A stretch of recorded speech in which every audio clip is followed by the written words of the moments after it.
Na korongo jama kana sisingoni wabro bedo kwa kauyo matina tuwa biro gituwa ke chenro mano marupenya.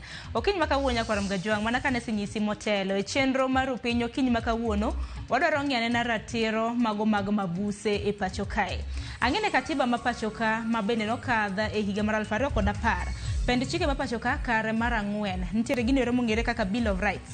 Ratiro mabende oganda mapachoka nitiere godo. To ratiro jiduto te nitiere godo kram nang jok mutwe odangech. Omiyo kiny maka wuono wadoro loso kotenre kod Ratich Mabuse timo hera. Tangi nyalo bedo ni penjo ni nango meni thor wach makamano walose.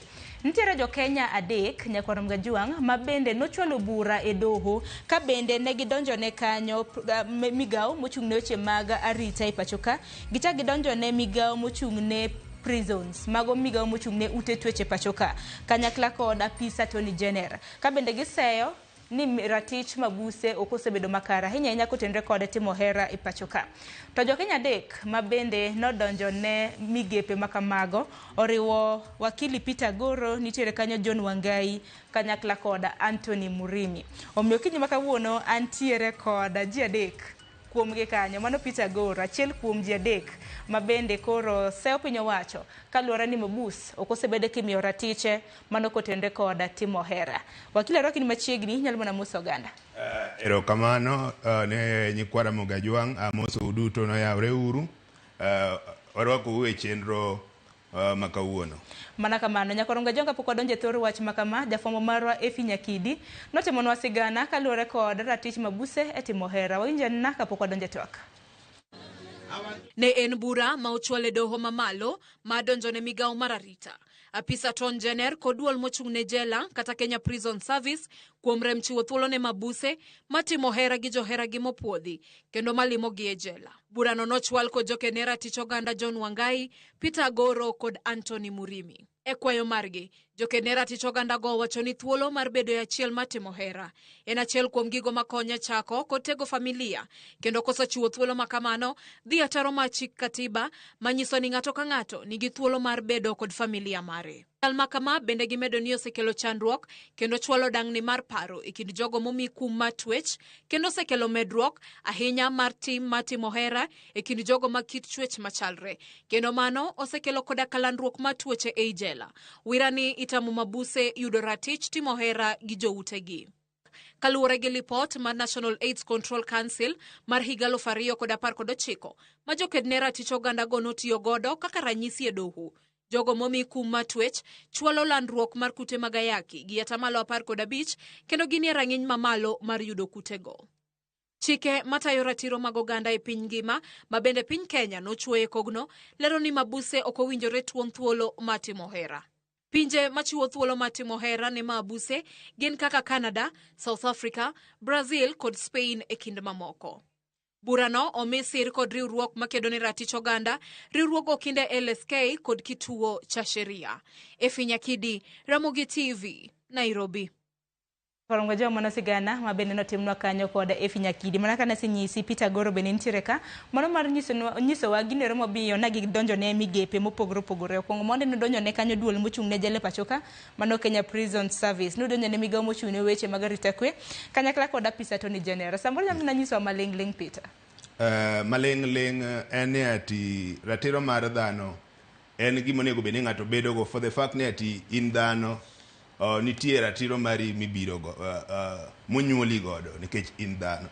Ka wang'iyo constitution marwa mar Kenya 2010 kochakore article 19 wayudo ne ati the framework mag policies wagibede social, economic or kata political must be anchored on Bill of Rights. Koro mae gima ne wang'iyo ne weche mag reforms mag prisons gi. Ka wang'iyo kuonde mamoko iyudo ka jojelo ni kod ratiro mar timo hera. To ok ne timatima ok en hera mitimatima wang'iyo gimiluongo ne family. King'iyo article 45 of the Constitution of Kenya oyiene ng'ato ka ng'ato ratiro mar chako family. And family is the foundation of every society. Matine ka family onge to matine waonge gi society. Koro wang'iyo wasayudo ywak kana watimo research magwa e kuonde twech ma Kenya ka. iyudo ka nitie familia makethore kaluwore gi rocho ratiro mag machalo kama. Iyudo ka ne en ng'at ma ni nyombo to nikech gimoro achiel kata ariyo idhi koja chande. To gima nyaka wang'e ne en jela en gik moket nitie guidelines kata objectives mag punishment. Achiel kuomgi en mar konyo jogi mondo rehabilitate e society. En mar konyo jogi mondo ka ne entie ng'at moro ma ne timo tim maundu kata is a threat to safety mar oganda, ipoge kod jopiny. To katiba wacho ni ati king'iyo limitations mag right gi, gima bedo limited e ng'amo dhi prison en liberty. Sami liberty obedo limited, nitie these other rights for the fact ni ati in dhano onego be ni en joigi. Mamano include right mar ng'ama nigi family, onego be ni ikelo ni ka in gi dhako tikelo ni chiegi kacha gibedo gi facilities mag timo hera. To ok ne en gima ne wane mwachako Kenya, wacho ni mondo timre Kenya ka. En gima is provided for in the constitution. Ka wang'iyo other international legal instruments, Universal Declaration of Human Rights, magi gin gik moketi, gin ratiro mar dhano, mondo mi dignity mar ng'ato kik kethre kamano. To kalure kod bura mabende koro naneno kudonjo ni migepe adekgi, dwaro wuon mane nikech niwacho ni nitiere moko kuom pinje mabende osebedo ka chiwo thuolo ne Mabuse mano mar mondo mi otim hera. Tadiredera makende nyakoro mgajwang' pinje mag Ingereza kaka piny Amerika, nitiere kanyo Canada, e pinje mago mag Afrika nitiere South Africa, mano piny Afrika ma milambo, mano South Africa bende yiene Mabuse mar mondo mi otim hera. Koro piny Kenya kinyal piny ni capacity to kitimo hera kata mana ka Mabuse dwaro mar mondo mi otim hera, wang'e ni nitiere kaka ing'ado ne kila Mabuse kata mana jok migeng'o negi twitch period mane manego bed ni ng'ato dhi kata mana mar timo hera to otime kata mana nadi. Ng'e nitiere penjo mathoth Peter Agoro. Mana diri koro gimomiyo ne wadonjo ne Kenya National Prison Services ne gin mandate mar ng'iyo jogi. Office mar Attorney General gine ma ging'iyo weche mag oganda kisheria. To ne wachako waketo nyaka treasury matene nitie budget monego bene wadwane mondo bed allocated ne jogi. Kene ng'iyo Tanzania, in fact kata mana jirado ma Tanzania between 2012 to 2018 ne gin gi chenro aina en mana kane president manyien nodonjo to nokethe. Koro wang'iyo ne ng'ato samoro otwe igni 10 kata otwe igni 2. Adieri madhano ne weche mag hera ge gin gichalo kaka ochalo chiemo madhano, is a physiological need. Ma ng'ato koket kacha to en gi that feeling kaka dhano. Onge ng'amo twe na dhano kaka wan. Onge pogruok kind ng'amo twe cha to gi wan. En manene liberty ne emobedo suspended. Koro kaka ne onego beni time ka wang'iyo our benchmark from other nations. Ene ati ji winjore kata ka ne en week after 1 week oyieni mondo min odi kata ka ne ng'ama dichuo to chiegi bire jela kata nitie facility moger from mogera gera mar jo mobiro timo hera is a decent facility mogere prison services koni wantie gi ute mang'eny prisons kama matimo nono. Koro ute gi onego beni pogo moko to gibedo a condition maber ma protect human dignity. Ma ka en Saturday to ng'ene kawuono en chiemb limbe waluonge ne conjugal visitation. Matin en mana jo hera mabiro limore mondo mi gibed kod tim mar hera ni kana en ng'ama nikech Sharon o mak jaodi to in makosa mane koso onge to ibe in gi right, wan gi social economic rights. This is part of social rights. Ang'o miyo ibe denied this right to enjoy social economic this is social economic right nikech churi no twi inonge gi mikoso. In you are innocent, you should not be punished. Makoro kaluore kod bura mabende koro donjo ne kandamna Kenya Prison Service. Ng'ato kosetwe e jela duration mane ng'eni duration bende kamata nikech samoro kaka Sharon inyalo maka kata mana juma achiel. Koro mano nyisa ni koro jaoda bende koro ochak manyo kaka bire jela koso udwaro nang'o? How soon is soon? Gima wawacho nitie mak opogore, nitie ng'at our trial process. Omaki idhi e court, omi cash bail, wawacho ng'ama osebedo sentenced. Okay. To sentencing luwore gi kiwango mar makosa ma ng'ato timo. Iyudo ni ng'ato no commit murder, ng'ato notimo mana makosa mo matin ma omiye punishment mo mar igni 2. Ng'ato omiye punishment mar higa 1. Koro mage joma wuoyo kwa wach ng'at moro ma no mak mar week achiel week ariyo wawacho joma osedhi e process mar sentencing matiende osebedo convicted oyune ati adieri ni nego ng'ato adieri ni kwalo gir ng'ato koro ibedo sentence for 2 years 10 years ke sentencing luore gi severity of the offense luore ne to makosa mane mane timo koro mong'iyo ne kana en higa ariyo ka en higa achiel within this 1 year mine prisons kani gima bedo limited and your liberty matino ok inyal wuoka oko dhi kumoro kaka idwaro but these other rights ma ng'ata mani oko kocha enjoy onego be ni enjoy nikech bene research kana watimo research marwa nitie data mawacho ni king'iyo kuonde ma jojele iyienegi mondo mi gilimre gi joutegi iyudo ka kata mana dhao manie ei facilities gi onge matiende their psychological needs are met to ng'ato ka lack this kind of psychological emotional needs ibido ka ng'ato bedo aggressive energy ma en godo cha koro bro direct kamoro koro mebiro ne ji gore jela kata gitimo gik moko kaka mag homosexuality ka national control HIV AIDS control council kanitie report manigi golo giwacho ni ati yore mag HIV AIDS ng'eny kabisa e jela bedo mang'eny nade ka jogi wawacho ni ati oge tim weche hera matene koro gini chuno gini kata in mana ne in ng'ama straight monego be ni inindo gi a different gender to nekech ubedo confined e one facility the same gender koro ido ka jogi ginindore gi wegi to mae mamedo koro tuoche moko kaka ukimi to gi tuoche mamoko mag del ang'eni duto te wabro bedo kwa losa inyanya kotendore kod weche mag homosexuality kata mna LGBTQ dholuo dende ni terruok e kind hera achiel wabro bedo bende kwa losa kotendore kod mano kata kamano Peter Agoro king'iyo piny Kenya wantiere kod jela mopogore jelo dhuro Pano kata mna wantiere kaunti ma Kisumu e kaunti ma Nairobi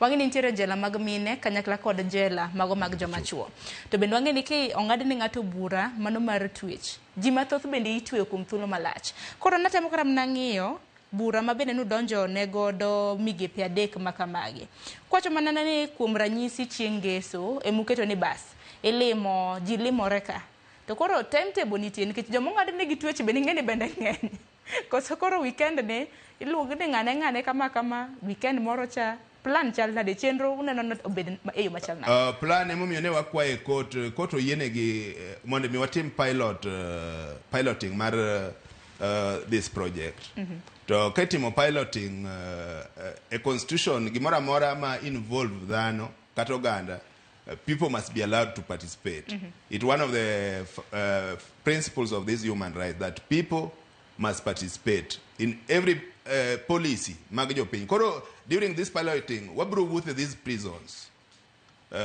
gi experts to gimbe opinion gi idwaro gin gi momiyo ne okene some petition wadwaro gini mondo time within a time frame mar 12 months matine wan gi time mar collect their views gin gi wegi neto gidwane mondo watime kaluwore gi their experience manie jela kacha gineno watime nango to koro kitime kama matini nyaka wabedi ki timetable mar this conjugal visitations ma wawacho ne yes jing'eny prisons ging'eny nitie ging'eny kabisa but wan gadieri ni ka joma moko ka time pinje mamoko getime including in Malawi sani they are in the process mar realization of these rights koro wambo wanyalo time okay gimo ka Tanzania kwano ni a very good example between 2012 to 2018 Tanzania majirani wa manaka ne time to kake time yes kata mana kundi ka be jojela ging'eny to kwanyalo wacho ne jojela gitete ogin jo family wawacho conjugal visitation conjugal matiene ati gin jo hera mosariwre gin jo madak kanyakla koro en gima nyalo timore onge ne ati wanyalo wacho ne ati jogi ng'eny koro gigire ni jogi ng'eny telimo gi jogi limo ga pile en mane ati limo gi to kiyenegi mar timo weche mag hera koro wadwa ne lim gi to yienegi be mondo gitim hera koro en mane ni wawach ne ati nikech wanyalo miyo gi wanawa ma en ng'ama ka en ng'ama dwaro nyathi 1 hour is enough mondo mi ng'ano yud nyathi oduog kendo after another 2 weeks koro en gima timore yo ma ok obedo gi teko moro amora. Akenya korom ka janka luore gi thoro wach ratiro ma bende koro Mabuse ichwalo negi ka gi Peter Agoro kanyakla kod jowadgi ariyo mano John Wangai kanyakla kod Anthony Murimi. Inene yo machal nade Mabuse mi ratiro mano mar timo hera. Los koda yoro na ote lai magote machuok arede ka uchiel nono.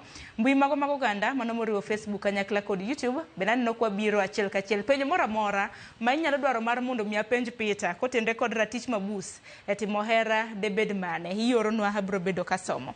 En mana ni Peter motelo chien kanyo nwacho ni bang' koro donjone migepe adekge koro uchano akini wuoth makama uchano temo i prisons tema pacho ka kuchoko pachgi koso do chako gi karango nikech kiwacho ni in 12 months e kindhulu mar higa chiel mabiro udo mana chake kapok winjo kata mana ni migao mano mochung' ne prisons ute twech wachango Attorney General wachango koso udo chake nade koso rito mar mondo migi duoko monde Sharon mbaka ni oken mbaka mochakore kawuono mbaka mano chakore 2002 bang 2002 nitie kendo another committee mar prisons reforms mano los 2018 2008 so one of the recommendations of this committee ne mondo mi jojela gi yene gi mondo mi gitim timbe herani koro oken discussion makawuono kukabiro en gimo sabedo ga katimore prisons gi en mane wateko nitie gi miluongo ne ga progressive realization of these rights is a step, is a going progress. En gima nochako ndalo moko nitie ndalo moko makata mana prisons ne onge ge TV. To ka yudo ndalo muskari kombo ne gibiro gi these reforms. This committee ma 28 mano bedo formed by the government. Gimbe they came with their own recommendation kako nego bene gini tim. Koro these facilities as at now they have a rough figure, kata rough estimates of requirements madwarore mondo rights aina gi obed actualized. Emo mi ne wacho ne ati budget wang'ene ati our facilities ibro yudo ne udi gi ne pok gibedo gi udi kata ot moro mobeda beda ne oket kando ne timo gimoro aina.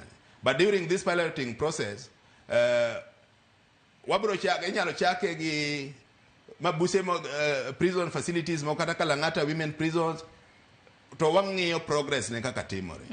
Koro from that will inform the final decision gi policy framework ma the government dhi biro godo mondo migini ji tete koro Uganda tete manie prison mondo enjoy go kamano. Agora neno ka ote Otema bende jopiny oro e ote manyalo somore yamo kata kamano abiro bedo ka sample kata mana ng'iyo ote mabende abiro bedo ka some yamo machiegni kata kamano Agoro kana ng'iyo kata mana capacity mabende piny Kenya nitiere godo mana kanisa wacho nitiere pinje mamoko pinje mag Africa wacho South Africa in bende wacho ni Malawi bende koro time to piny Kenya ka wantiere kod yuagruok makoni kod kocha sectors duto te ineno ka nitiere rem mano mar omenda to ka ng'iyo kata mana capacity nikech ni wacho ni prisons nikech ok wasebedo kwa timo gik makama e pacho kae oteku mar gero kata mna ute mabende koro idwaro tibe herane mana kana sinyisi ni counties 47 wantiere kod jela mopogore ineno ka piny Kenya bende wantiere gi oteku mar gero kata mna udi ma idwa time hera kaka wachoge adonyizi Sharon ne ati e Kenya e piny ka mangima onge joma bedo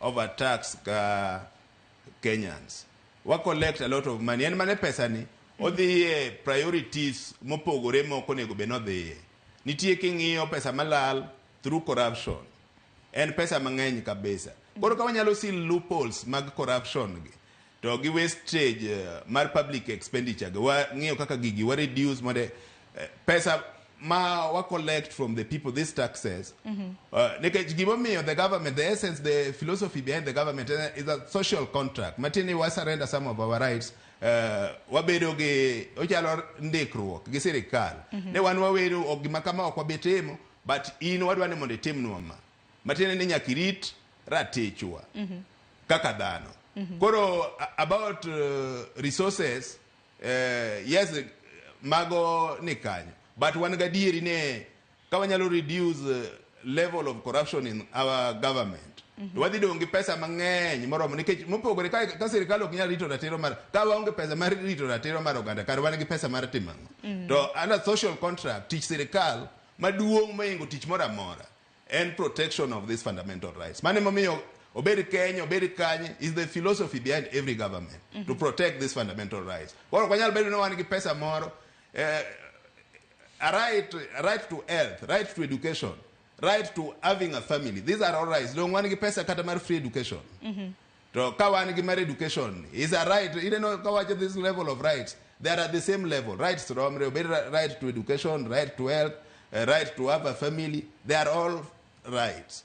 Koro kawan gi pesa mar timo mama kugo kwanyal wacho ne ati waonge pesa marito the institution of family makethore nikech oganda wa moko no the prison kucho to gima kik we will get pachwa ne ati tero ngato e prison nitie philosophy guide the prisons kacha kata objective. One of these objectives en konyo joge mondo rehabilitate kane ngama janjore iteri kacha more timbegi mag njore go orum kane in a threat to society iteri kacha mondo pogi gi society matin nyaka wi chieng moro duog ma ineno ne wi bere momiyo nitie ga probation period me ilemo jojela gi ng'ane to ng'ani there's a likelihood ne ng'ani possibility ne ng'ani lokore ineno ka timbegi chako bedo timbe ng'ama kare koro iduoki you are integrated in society koro ki protect this right mar having a family ma ng'ani nie jela kacha to nyalo access gimoro amora ma dhano moro amora nyalo access bro konye e yo mapiyo mondo integrate back to society. Aya, wana sema ni namoko kuom ote manaka Rosi nyalo kete namoko kuom ote yamo mar mondo mi asoma ng'eni Agoro ibiro bedo kiduoko gi e yo manyangafu. Asema na ote kanyo Vitalis Ochieng iwacho ni osebet piny kendo luwo chenro wacho ni gikone del nyaka rie koro ute mag timo hera go bende oger kuonde mag twech koso mana kama giriwore no. Iwacho ni irito TWAK aparo ni bende mano ni seduoko. Kalvo Wuodo Kinyo wacho ni chik no ber ndi kendo asiro kabisa gin be gin dhano wacho ni nor chenro kentiere Alego Kogelo. Immaculate wacho ni gin kare to penjona gidhi time kanye penjo no kil ni bende nitiere kama Mabuse nyalo manyo kamoro gi nyawadgi ka okomi arita. Wacha rita no bende wabro bedo kwa lose. Iwacho ni koso nyaka askari riti gi arita koso ratiro gidhi limit gi godo. Aparo ni wamak kanyo inyalo buna duoko mano nikech bende wage ni Mabuse bende irito kinde ka kinde koro sama gitimo hera ni kaluwore kode dwaro maru udwaro mar mondo mi ritgi koso nang'o? Ka ng'ama osedhi e prisons mora mora Kenya ka nitie udi mang'eny kabisa mogera ne prisons koro from our benchmarking gik matimore pinje moko and within this facility olos udi ma already nitie kata mana udi in most of our facilities and mane nyaka koro waket gi standard maber marito dignity madhano sama gitimo hera to wach mar jajela yes irite to ka ine ot kaka koro kama wantie kane sama itimo hera ok wanyal wacho ni iriti nikech prison facilities wan gi gate to kama ne en room olose mare matin nitie police mariti oko ge dot kocha ok ne idonjo e ot kama ng'ato nikech gima wacho en right to dignity.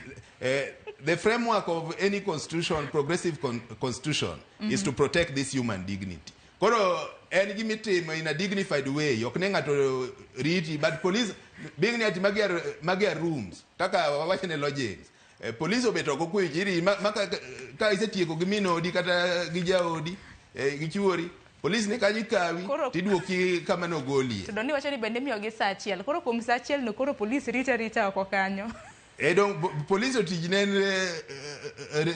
rito wafungwa makata mana sani police rito wafungwa onge gima extraordinary magidhi timo ma ok gitim sani kei kata sani kidhi neno Mabuse e jela already nitie police kocha marite to ka en facility moketa keta ne mar timo hera ni kata this conjugal visitation koket police achiel e dhot kacha oromo rito jogi tete kama nyaka ang' ne gitiek timo hera to hera be ok wanyal wacho ne ati hera nitie joma nyalo timo hera for 12 hours ka en 1 hour is enough and 30 minutes is enough jogi oyienegi kata ka ginyalo kawo 20 minutes police ni kacha ka usetieko ng'ato idoke komeno golie uchako bedo gi timetable ne to kendo minodi chako duogo karang'o bende no kan tiere ratiro mano mar gero kata na jot kar jot malo kata chiel nikech kiwacho ni en achiel to moko dhi obudho manyiso ni moko gi ok nyakre yudo thuolo koso neno oger mana achiel koso different facilities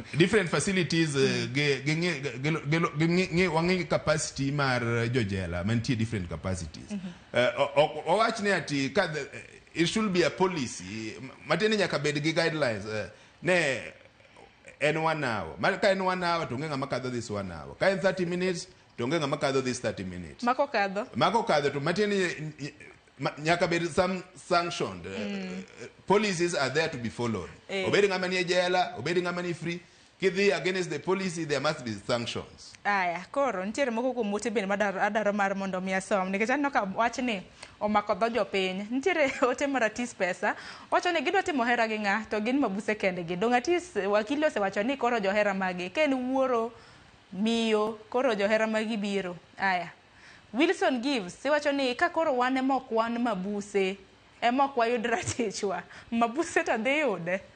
Aya ote machielo Jennifer Nyalego yoche ni Mabuse hera ni dhi time kanye koso ei jela kae yae manu ketho jela. Aparo ni oganda bende wach loso kar jot mabende time hera ni samoro bende ok dhi kodgi maber. Mano mabende nyalo kodwa duoko. Apane giomiyo wacho ni onge gimo kako nyalo ketho jela. Ka kuonde mamoko ge from our research kuonde mamoko ge osatime otimore successfully moko ketho jela.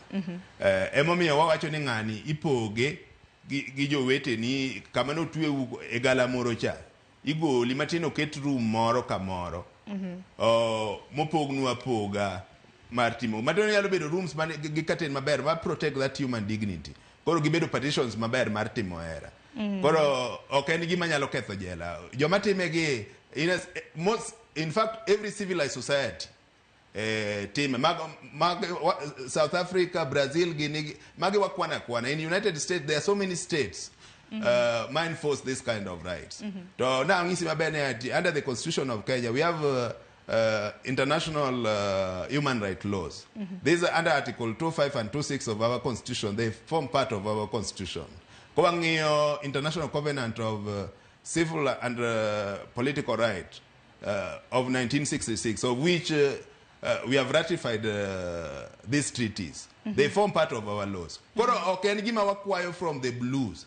Ngima the drafters of the Constitution of Kenya nonge all these other international legal instruments. Ma oketgi e katiba mar Kenya. Emomiyo katiba mar Kenya under Article 28 biro yudo right to dignity. Ing'iyo ne to kendo nitie limitations of these rights. To what extent under Article 25 can these rights be limited? Because these limitations must be reasonable.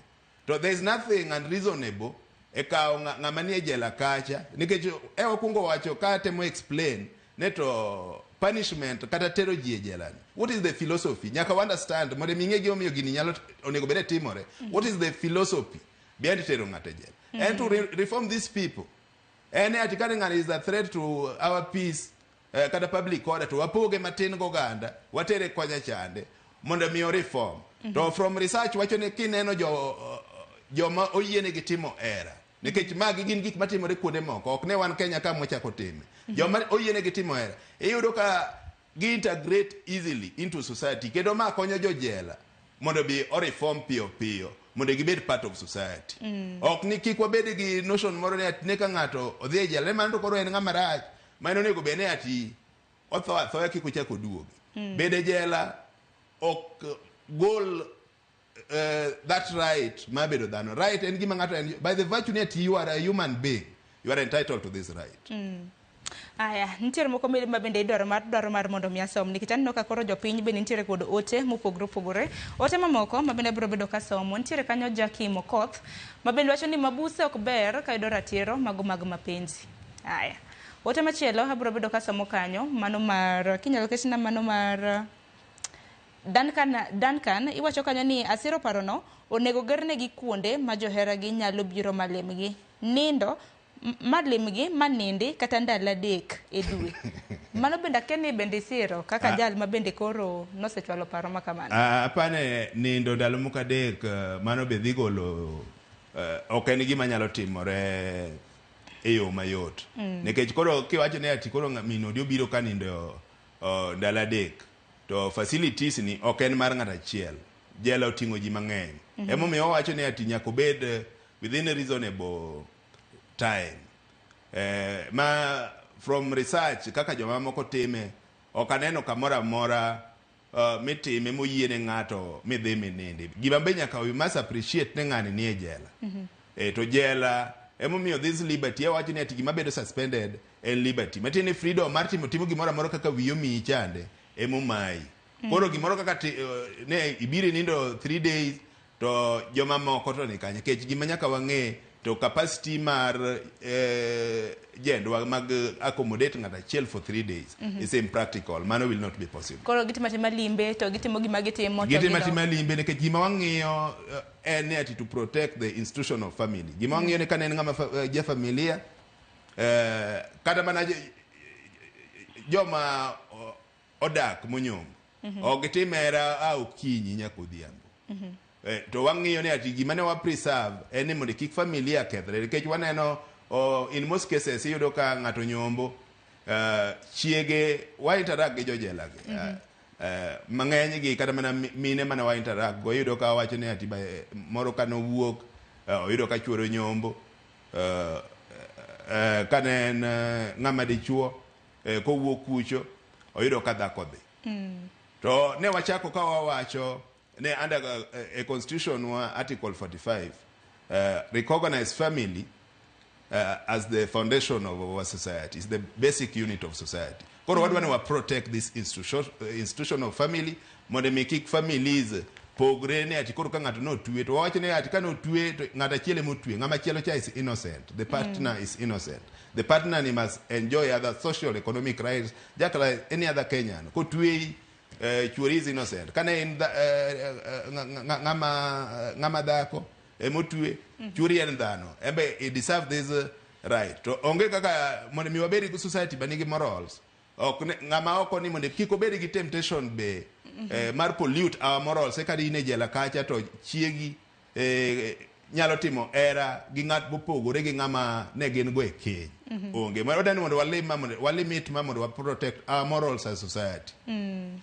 Aya, nyakwarom gajuang bende Peter ngini bende kwa dhi nyime gi twak nikech ngini wadongi mar mondo mi wadongi matin dakika 10 mar mondo mi watiek twak makama. To twak makama bende kwa tieko. Kapo nono ni okowinj dwaro maru kata mna ywak mabende koro nusechwale doho. Okang' mane ma obiro bedo kukaw. Nikech kapo nono ni nyaka sani migawo mochung' weche mag arita mano Kenya Prison Service kanyakla kod Attorney General. Akeni bende giseduoko bura manochwalo. Bura mane wachwalo no migi 14 days. After 14 days koka gibiro duoko. To ok wanyalo wacho ni nitie gimoro amora ma sirikal nyalo wacho ni koro gin gi reason moro amora e piny ka mar weyo ma gi protect right mar ng'ata ng'ato. To achako ka wacho ni ati the role of government, one get social contract with the government, and this social contract is for the government to protect these rights. Koro onge kaka wanyalo wacho ni do ok nyal winjo wach kata kwayo malong'a aina. To wang'iyo ne to nitie do moko puja wasaneno kata nitie do moko magik moko aina ge kwaya aina ge nosechiwe. To wan gi ruling mag do kuonde moko e pinje moko ma do nowacho kasiro paro aina marwa ni mondo gik ma aina ni odhi mbele mondo ratiro mar oganda obed ng'ama ni e prison obed ng'ama ni oko mondo odhi mbele. Koro wan ga dieri makende ne the do drive the authority from the people of Kenya. Do okay ne gimbe do. They derive this authority from the people of Kenya. There is also their duty to protect and guard this constitution. Koro kwanyalo wacho ni do their duty of guarding the constitution magibedi gi para mora mopogoro gi paro manie constitution ka. Kejo ok en pachwa en paro mar katiba. Kamano. Aneno ka jopiny pod ntiere kod ote makoni kod kocha Peter Agoro. Ote mamoko mabenyalo ketina mar mondo mi asom Agoro ibro bedo kiduoko gi mapiyo piyo nikech aneno ka ote thuth mar mondo mi wasom ote makare. Ntiere Naomi Were wacho ni koro ka ni nego chuori plus nyithindo maybe ni nego chiegi ratiro mane midwa miye. Ote machielo bro bedo ka somo kanyo mano mar Elisha Nyandiga. Wacho ni that one will never see the light of the day. Let them reform and come back to society. Actually, sex is not a basic need for anyone, and we should stop treating it like one. Aya. Kopogore gi mano, Odhiambo Nancy wacho ni joma ne onego ng'edegi tidhi tim nade nikech joma nitiere keny bosungore negi kasto asichgi dhi idho. Iwacho ni en ratichgi kaka jok manitiere keny olosnegi alosa od koyugi moro e bath jela kanyo gigolie siso mago mag del. Ote machielo Jayden iwacho ni I can't agree with that opinion because how will they realize wamefungwa and they must get punishment and that's one of the punishment my good friends. Aya. Aparo ni duok mago nikech kalure ntiere machielo wacho ni mano ok nyalre jothurwa unless government to announce that hakuna wafungwa siku hizi gerezani. Nikech Agoro kineno thothote giwacho ni jal motwe otwe nikech ketho. Ketho momiyo otwe godo no ema nego bed ni koro serve as a lesson to bende ang'e ni mano ubalru godo. Minyalo duoko? Anyalo duoko ne ati yes ng'ani otwe nikech ketho. To ema achako ka wacho ni ati wang'e the purpose constitutionally everywhere. What is the purpose? What is the objectives? Mag tero ng'ani e jela. What is the yes ng'ani obedo punish, but onge kamore katiba mwacho ni punishment includes violation of your right. Wawacho limitation. King article 25 wa limitation. But this limitation must be reasonable. Koro okene ati nini tie kamoro miwacho gane ati ni jogo tuwe more mikik gibede gi johera. Punishment serve to rehabilitate. Gima kawase winjo the purpose, the objective worldwide of punishment kata mar sentencing. Kata judges kidwa ng'imo ndi mitwe ka ng'at magi gik ming'iyo ok en gima mo judge chiewo chieng' moro waje ng'ane twe igni 10 ng'ane chiewo igni 5 nitie objectives ming'iyo ne to kotere jela gini be biro girene kik wabed gi paro moro ne ati ng'ama jajela ni is a lesser human being. Wadwa rehabilitate. Koro wang'iyo the process of rehabilitation. Jogi ok ne ni kotere jela and punishment makoro your rights are suspended. Wadwaro gima integrate back into society. Emo miyo wan gi several kata mana these facilities iyudo katine nitie jomoko motere carpentry ng'at ma somo yiene muno somo. Koro ka jopiny osebedo gi that progressive mind mondo wang'e the objectives of this sentencing manie katiba ok marwa kede worldwide katiba mora mora to wabiro understand ati ok ng'ama nie ok en wach mar tho gi kuo ne nitie gima manyaka tim ni mais degrading. Wawacho ni ati dhano mora mora nigi right to dignity.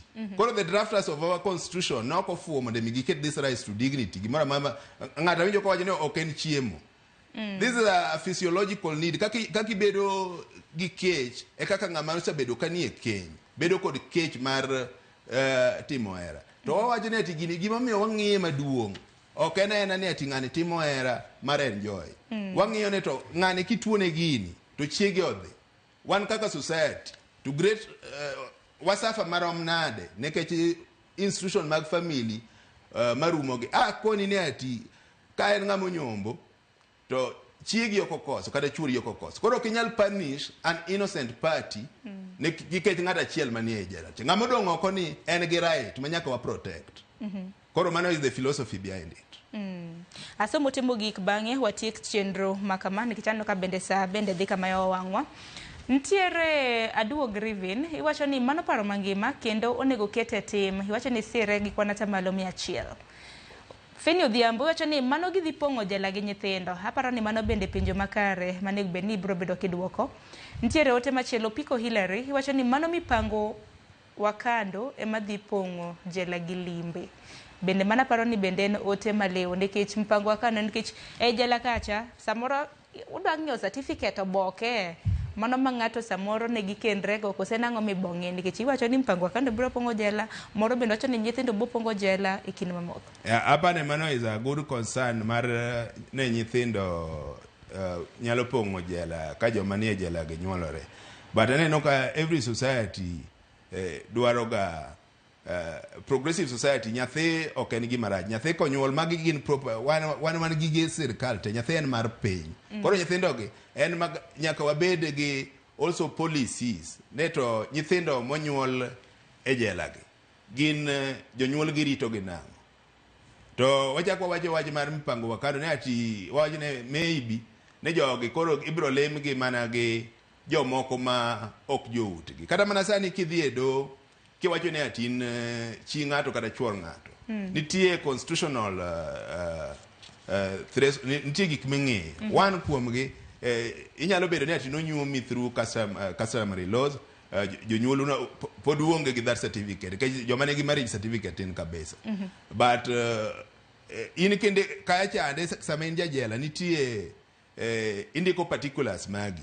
Iwacho ni in minodi en ng'a, nyingi ng'a, dala ukanya. Kisa ndiko ng'ata chiel, ne mai minodi, mipango wakano ne bro wakanya. Dongi bro ng'ine to chieng' mane donjo mane otwe ika, ni nyiso wane minodi, iluongo ne Josephine Akinyi. To Wamboi ni en ng'a. Koro Wamboi ni ok nyali yieni mondo miriwri kod kech ma ok en minodi. Sama ne idonjo ka wang'eyo maber kata ka ni onge marriage certificate onge. But nitie yore mang'eny ma ji nyuomore godo e pacho ma Kenya ka. Kidonjo kacha isanyiso wa nying minodi. Kane ng'ama pogore gi minodi ok nyali yiene mondo mi utim kod hera. Koro mano ok dhi bedo a big issue nikech en gima is just a matter of common sense. Ne sami donjo kacha ndiko particulars mag minodi gi jogi. Koro ng'ama pogore gi minodi mpango wakando ni onge kaka inyalo yiene mondo odonji kanyo mondo utim kode timbe mag hera. Wang'ene gini watimo mondo wa protect the institution of family, not to promote vices mopogore gi gik mwadwaro e kinde mag oganda. Emomiyo ne wadwacho ni ati kaka gine ne koro nikech wawacho ni jogi gitimo hera, moko kimi mako, moko yudo ka koro timo involve themselves gine homosexuality ilungo gi dholuo ne. Iwacho idende gi dhok moro. Nawacho ni terruok e kinde hera chiel. Terruok e kinde hera joma ji achiel. Koro mondo mage vices monego bed ni wa eliminate society. Koro ka wadwa tamo ng'ama nigi dhako kik bed kod jaherani. Tiwegi kucho cho mondo ginindre. What is the objective? What is the purpose? Wawe jogi mondo gimbe gi enjoy the institution of family. Aya, Frederick Ochieng wacho ni wana watu atinjo kama. Ruth Nyathi Ochieng wacho ni ipingo parono, gino ok dhi nyalore, gini dhi nyayo timbe njore, ji ok dhi luoro jela, imedo kanyo ni jela nyaka bede gini jojela nyaka bed ni ong'e weche mag freedom. Penyo no okil ni utego idhi ger gi nade gi sirikandwa maonge pesa. Wacho no luo TWAK entiere umoja. Akuko Tieno iwacho ni iwuok thim dicho inga Migori County. Sharon anta pako parono nikech samoro ng'ato kotwe kuom higni 10 kende kiduogo dala tiyudo ka nyithindo 2 nie dalani mane ok iweyo. Gino kelo permanent trauma to both parents. Aya aparo ni duoko ote makamago bang'e gi wachni mogik. Apane awinjo ka jaote moro wacho wach mar ne waonge pesa. Akia wach mar waonge pesa ni wakanye to ng'ata kuma nitie kama nitie dala no ichulo tax. To tax ni awacho ne nitie gima wan go gimomiyo ji bedo gi sirikal, and that social contract between us and the government mondo girit ratiro magwa. Koro wach mar pesa ok bi kanyo nikech pesa wan gi pesa moromo. Ema wacho ni ati en mana gima bedo budgeted for. Already wan gi pesa. Pesa wachulo tax. Koro mano ok en gima hold any water. Then wawacho ng'ato wawacho ni gini ok nyalre. Onge kaka nyalo wacho ni ok nyalre, tang'isi nyaka ne jirandwa ma Tanzania ka. Otime between 2012 to 2018 nyaka ne president moro nodonjo ema ne okelo chenro mar orucho chenro ainano. To wawacho ni en gima timore kuonde mamoko. Ka wawacho ni gini biro nyayo njore. Onge ni research gino, it should be based on research, not man opinion. Onge ni research mora mora kuonde mane wasatimo. Gima wacho ni ati ne njore medore ka jojela oyienegi monyombo mondo mi otim hera. Onge research mora mora. Every policy should be based on a research, not just the gima paro. Okay, pachua. Should be based on some facts. Giwachni mogik wacho ni choko public participation kata mna choko pacho ganda ubiro bedo kutimo mana Mabuse kende. Koso nyaka ni askeche mag jela. Ma wabiro bedo ka watimo ne Mabuse askeche mag jela. To oganda tete wabiro bedo gi town hall meeting. Nikech everybody can be a potential client ma it does not mean ati kawuono kane pok ikoso Sharon ne inoki because ngimani. Koro imbe nyaka mi present your views ne kada wawune gima racho timre ngimani dhi jela ka in inyalo dwaro mondo ibed treated nade. Koro en views mabro kao onego beno vedo views mag jopiny. To wawacho ni one of the principles mag these human rights and accountability and participation of the people. Koro ongene bedo emomiyo kwa ngiyo constitution marwa be article 19. Wacho the framework mar any policy, be it social, economic or political, it must be anchored on this Bill of Rights. Peter Agoro, wanwako ni mana hawi makara. Ngine ma en wach mabende obiro bedo kwa luo machiegni, wach mabende koro donjo ne godo. Unjo kedo ne ratich adek, oganda adek, mabende koro uchwalo bura nyim doho ka bende dwaro mar mondo mi jogo momi kuma mano mar tweche jela yud thuolo mano mar uluonge ni tego familia. Okata matimo hera kende. Wacho dwaro mar mondo mi teg familia. Wadwa ne grit familia, en tego familia. Kikwa wene ati familia wa sambaratika. Family, the institution of family is threatened ka wang'iyo gi cases moko ainagi. Winjo kada jawa winjo wamoro wacho maber by the time iwuok e jela. Iyudo ka in gi nyithindo ariyo to ni e jela. Don kiduogo te miwinjo ka ng'ato nochako nego dhako. Koro ok wadwar gik moko ainagi. Wadwaro a virtual society ma timbe mabeyo bedo encourage to timbe marichogi imiyogi reasonable punishment.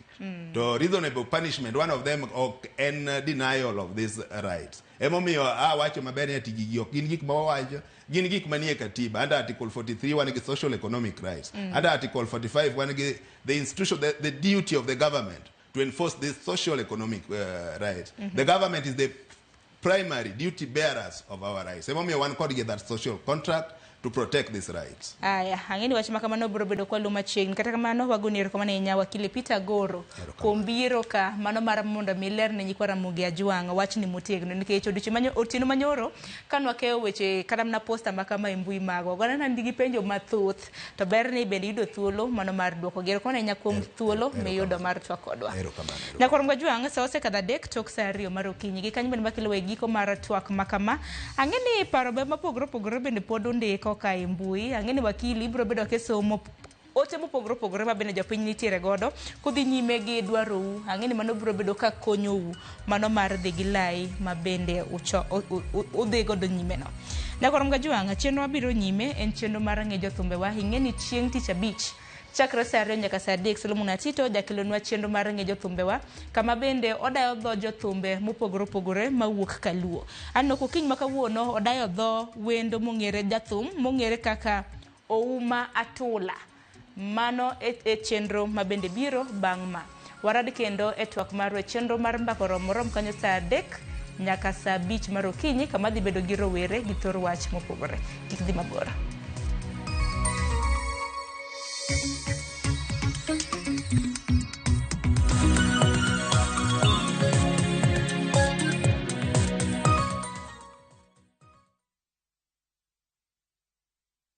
Explore the